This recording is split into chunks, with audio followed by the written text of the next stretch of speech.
Okay, folks, I am sorry we've got a time change here. Larry got a call 20 minutes ago from Jason. There's been some conflict. Forgive me, I've got to turn this down. Okay, so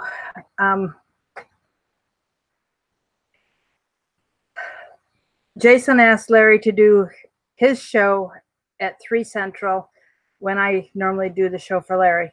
And he is going to be on with Jason when I normally am on for him. He wanted me to go on now in an hour at the same time he is, and I didn't want to compete. So we're doing mine early and for Larry, and that way we can all hear him. And I don't know if this is going to work, but here is the logo on if the camera will adjust here. I had it a minute ago, so the color was good. This gold is a real true gold, and the Never Socialism is a bright yellow, and it looked good a minute ago, and now it's just fading out. Here's the back. I hope you can see it. So that's that. All right, what I wanted to talk about today, keep that. As I said, I wanted to talk about trauma. I don't know how you're doing with all the news, but I find myself sometimes a little overwhelmed by what we're hearing from the flooded farmland of Nebraska, the lack of justice with our corrupt leaders, and then, of course, what we heard today with Smollett in New York, the prosecutor letting him off. And, you know, I saw pictures this morning of the granaries in Nebraska that have been destroyed. The corn just spilled out all over the ground instead of being in the granary where it belongs so that it can be distributed. And I wondered about the availability of food later this year and what the prices are going to be like. Something to think about. We rejoiced when we heard Mueller's report said there was no collusion and no obstruction of justice or obstruction in the elections. But, you know, as Larry warned us, he was going to do something to leave a door open so that the Democrats could continue their investigation. So even though there's no collusion, President Trump is not being exonerated. And so that just completely leaves the door open. Jay Sekulow did an interview with Hannity, and he said that Attorney General Barr is following the law, and he must withhold any information that could be used by a grand jury. But, you know, if you're saying that you're withholding that, does that mean that there is something in the report that would be grand jury worthy? So Adam Schiff, in my opinion, seems to think so because he's proceeding. Nancy Pelosi said we shouldn't waste time impeaching Trump because he's not worth it. But remember, Larry said that she just wants to postpone it until the election cycle to hurt him, really hurt him. And, you know, with Barr blocking access to the full report, as he should do, you know, we know we've got more investigations coming, even though with Mueller, there were 2,800 subpoenas, 300 search warrants, 500 interviews with witnesses in 13 countries. And we know it was all based on fraud with the fake dossier. And we know that the mainstream media has been colluding with the coup.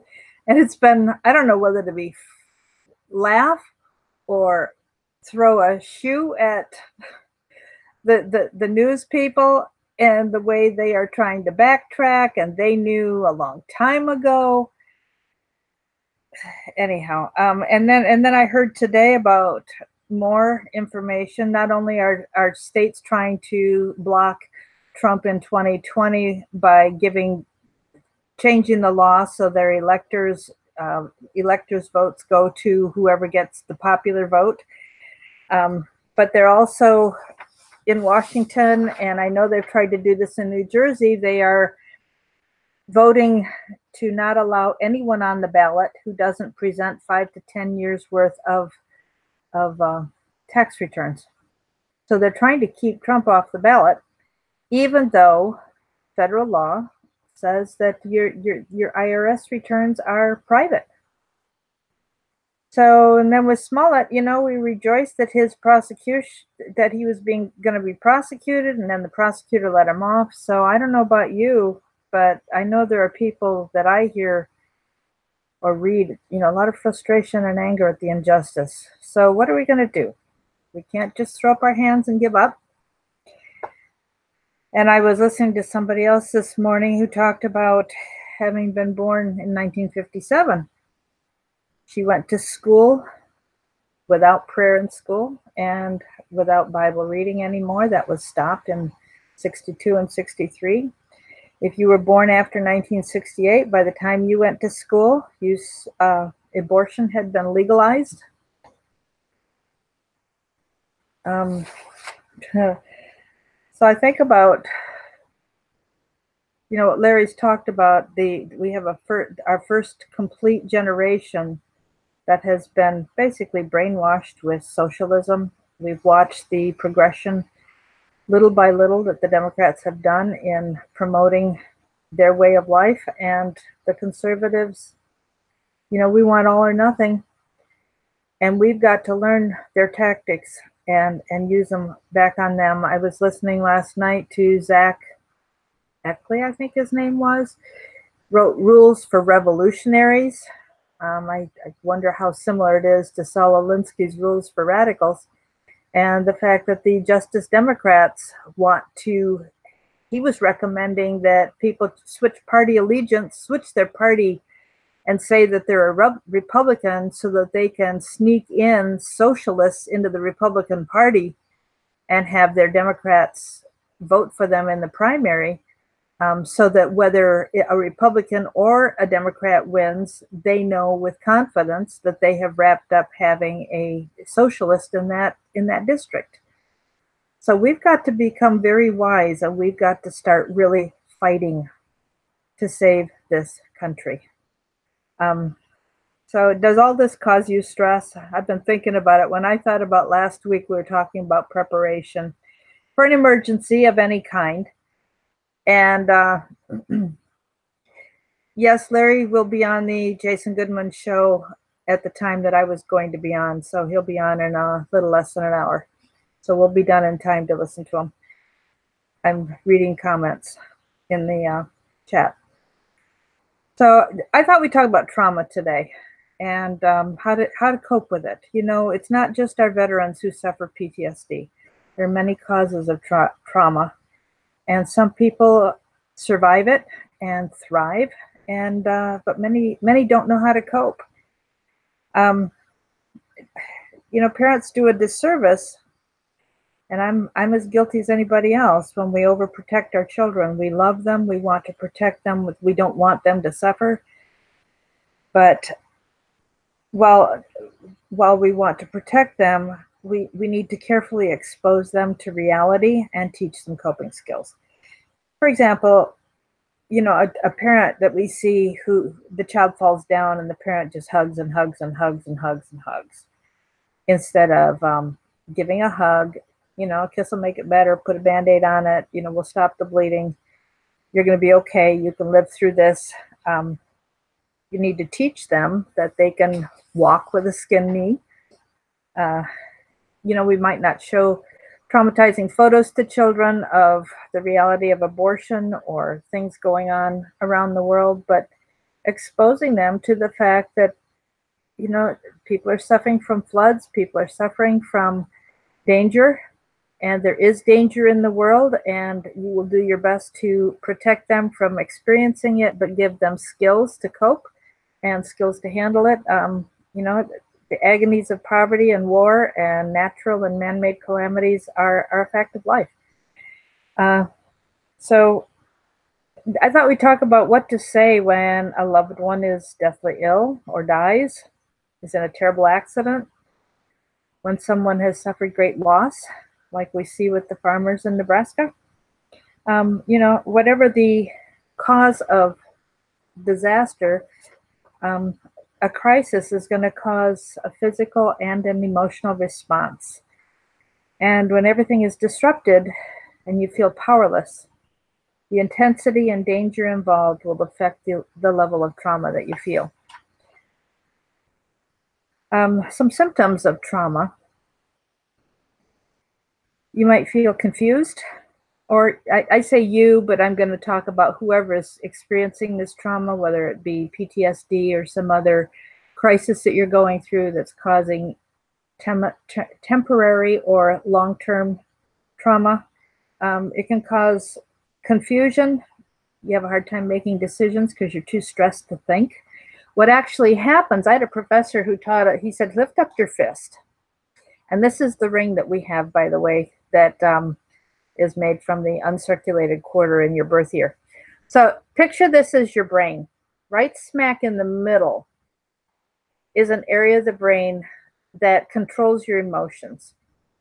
And when you are going through a crisis, that part of your brain is going to flood your brain with chemicals. And that is going to shut down the frontal cortex here so that you cannot think. And that's why we see a lot of our police force reacting emotionally and shooting out of fear, self-defense. This part of their brain's been shut down. They're not thinking. You say, what's wrong with you? Well, they're not thinking. They can't think because their brain has been flooded with a chemical out of the emotional reaction. So you might have a physical reaction. In a critical stress situation, your adrenaline goes way up, it drops. You might feel dizzy, increased heart rate, high blood pressure, rapid breathing. You think about fight or flight. You're going to have an emotional reaction, whether it be shock, anger, grief, depression, hopelessness or helplessness. Behavioral changes. Children who are very stressed might curl up in a ball and go hide. They might become very lash out in physical violence. Emotions that you can expect in a time of trauma is numbness. You might feel overwhelmed or detached. Cry uncontrollably. I talked to somebody this morning that just couldn't, they were in prayer and they just couldn't stop crying. I have spent days and weeks where I have wept and wept and wept in prayer over what's going on with our country. And it was a time, it lasted for a time, and then, I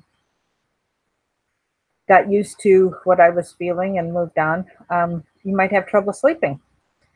You might be easily startled. We find people who've, come back from war and hear a sudden noise, think it's a gunshot, and they startle.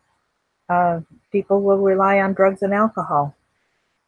Coping. It's a coping skill. They haven't been taught good coping skills. They don't have the ability to cope well, and so they're reacting, and that's how they're self-medicating. Isolation, hiding, fatigue, lack of motivation. Might feel guilt. Might feel guilty over how you feel, but feelings we can control our thoughts, but feelings come. They might respond in just silence, not knowing how to respond. So when we experience loss or trauma, we're going to go through grief. There was a psychiatrist or psychologist named Helen Kubler-Ross who studied grief, and she discovered there were various stages. And what we've learned in studying what she reported, since then, we've learned that you don't necessarily go through the stages in order. You don't necessarily go through all the stages. You may go through one or more or all of the stages multiple times. I found in my life that I will cycle through them over and over until I learn to move on. It's happened a couple times. Everybody goes through grieving loss differently, and we need to be patient with ourselves and with others who are handling stress differently from how you might do it. If you understand the stages, it might, and can recognize them, might help you be patient with what somebody's experiencing and how they're reacting, uh, even if it's different from what you think they should be able to do. Um, I think one of the biggest things we need is patience with ourselves and others when we're going through a really tough time. So, what are some of these stages? The first one, excuse me, I'm a little dry. The first one that most people go through, and the first that's been described by her, is shock or denial, feeling hopeless, denying that something really happened. You can't believe it. You feel numb, feel withdrawn, feel disoriented. It's very difficult to make decisions. The most important thing for you to do with somebody going through that is just offer your presence. That's not the time to talk about, well, God works all things together for good. Yes, He does, but this is not the time to talk about that. This is the time to just be there and listen and let them say what they need to say, and you just feel with them and be there to support them.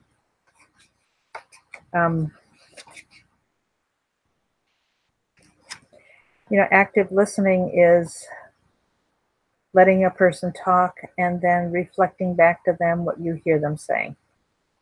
Another stage is anger. This one is really hard for a lot of people to deal with. We don't like being around somebody who's acting out, who's blaming others. Like the irritation, frustration, anxiety. Just remember, a soft answer turns away wrath. So this is a time to be extra patient, caring, kind, recognizing that this, when somebody's really angry, a lot of times it's based on fear.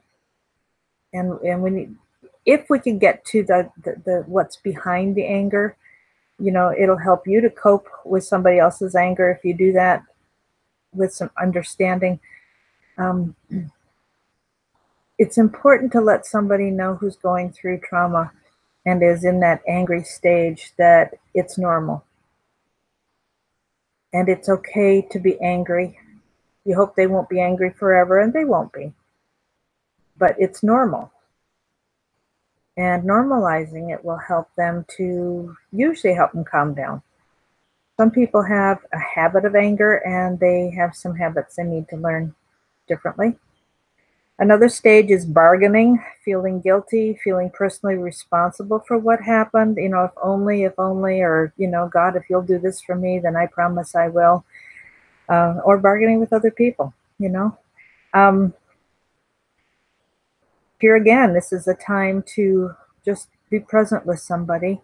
And, if they're bargaining with God, help them deal with forgiveness. Another symptom is depression. And feeling despair, hopeless, great sense of loss, sadness. Normal routine can be very difficult. You just want to curl up and not do anything. You don't have interest or energy for even the simple things. You lose interest in being around other people. Encouragement is helpful.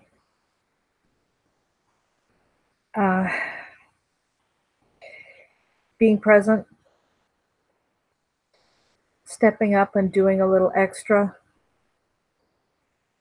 We have to remind them that they can't stay in these stages forever, but we understand that this is normal. We have to normalize it. Eventually, we hope that somebody will come to a point where they can accept and begin to move on. They're not consumed with despair and hopelessness, but the waves of grief will continue. The memory of what happened is not likely to pass, and we will rejoice and be glad when they can get back into normal activities. but we need to give people space to get back to normal activities in their time, and offer hope. Offer hope. Remind people that this doesn't last forever. It There's a certain amount of grief that may last and not go away. And that needs to be acknowledged and accepted. One of the things you should never say is, I know how you feel, especially don't say, I know exactly how you feel. It's better to say, I can imagine. But when you're with somebody who's going through a crisis, that probably isn't the time to explain why you understand their feelings because you experienced, because they're not going to believe that you felt it the same way they did.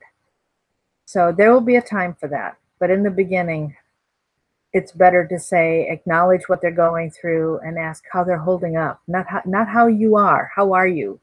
It's like, how do you think I am? But how are you holding up?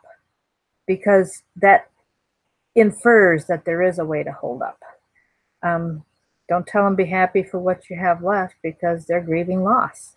You can ask something like, where were you when it happened? Or what was it like? Don't tell them they'll get over it. Be better to say, I can't imagine how difficult this is for you. Ask them if they know resources for help. Ask if they have family who's helping them get through, whether it be friends, neighbors, immediate family, distant family, church family. You can ask about faith, but sometimes that's not the time. When somebody's going through a critical incident and a crisis, may not be the time to go to talk about their faith. It may be. You need to be very careful to find out how they feel about it and whether they're open.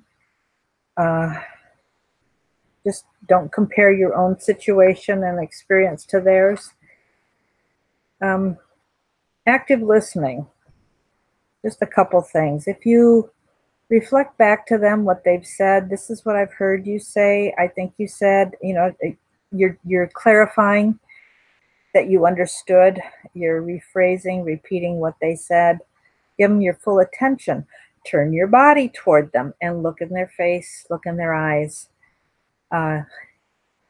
Sometimes with some people, especially with a boy or a man, it might be a little more confrontational to look directly. In that case, you might want to sit beside and be paying attention, but you're still looking that way, even if you're not directly face to face.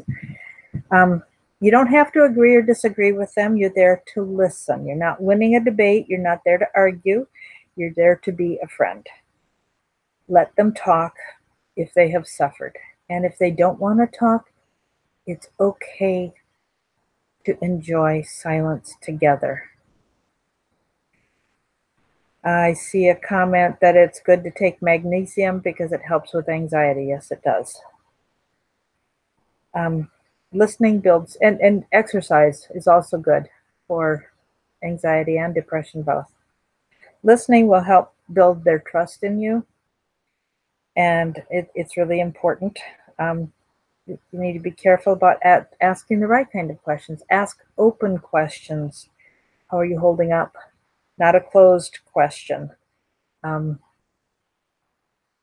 can ask, where are you getting strength to get through this? Anyhow, those are just some basic things. Your closed questions have an answer like yes or no. So you don't want to just limit your questions to, have you eaten today? Of course, that's an important thing to check out, but that's not going to help them process what they're going through. You don't want to just be all about fact finding. You're there to just let them share what they need to share, unless you're a paramedic that needs certain facts to be able to help. But pushing for details just makes you seem voyeuristic. So give them good feedback. You're doing better. You'll get through this. You're going to be strong. Yes, that's another good suggestion. Before you go reach out to touch and hug somebody. Some people like that and some people don't. Some people who like it may not be wanting it at the moment. So that's another thing. If anybody's got any questions about what I shared, otherwise, I'm kind of done with the presentation that I had with some of the things that I've learned with a lot of classes that I've taken on critical incidents and helping others through crisis. It was interesting when 20, 30, 40 years ago, I met somebody my age who was talking about something that she was really struggling with. And my first response was, oh my, if that's all you've ever had to deal with, and this is the worst thing that's ever happened in your life, wow, count yourself lucky. And then I thought, wait a minute, I've dealt with a lot of trauma, or difficult times, not trauma. That's overstating it. But if that's the worst she's ever had, then this really is a hard time for her. And when I stopped and thought about what she was going through, comparison to what she's used to going through, it changed my attitude towards her, so that instead of looking down with her that you poor thing, you don't know how to cope with that little thing, I never said anything. That was just the thoughts going through my mind. But the Lord dealt with me on that, and I realized I haven't walked in her shoes to know what this means to her. And I was very careful to let her say what she needed to say and be there to support her that she could get through it. So now I see, how do you heal PTSD? And I see CPTSD. That's something that I didn't talk about. When you're dealing with some really extreme emotional and physical reactions, we know a lot of our soldiers are going through PTSD a lot. They're not the only ones, though. Great trauma of any kind, whether it be sexual trauma, the crisis that these farmers are going through in Nebraska. When you've lost everything, when you've lost a child, it can cause PTSD. And there are various levels of it that'll be, very significant and long lasting, or not. And when family can't help you get through it, it is okay to reach out to a professional. I've had friends who've reached out to a pastor and gotten help, and I've had friends who've reached out to a pastor and it didn't help them one bit because the pastor was not skilled. So you find somebody else, and don't stop looking for help until you get what you need. Yes, that's right. We don't know how much someone else can take or how they've been affected. That's why you ask open-ended questions. How are you holding up is a really good question. Not how are you? How are you holding up? You're acknowledging. How are you holding up acknowledges you're going through a tough time. And by asking how are you holding up, you're inferring that there is an ability to hold up, and you're interested in helping them get to that point. So that's an important way to ask that question. How are you holding up? Not just how are you? Larry has admitted maybe experiencing PTSD from time to time. I mean, when I think of the fact that he's been shot at so many times, poisoned with deadly poisons. He even mentioned today, what he has experienced at the hands of,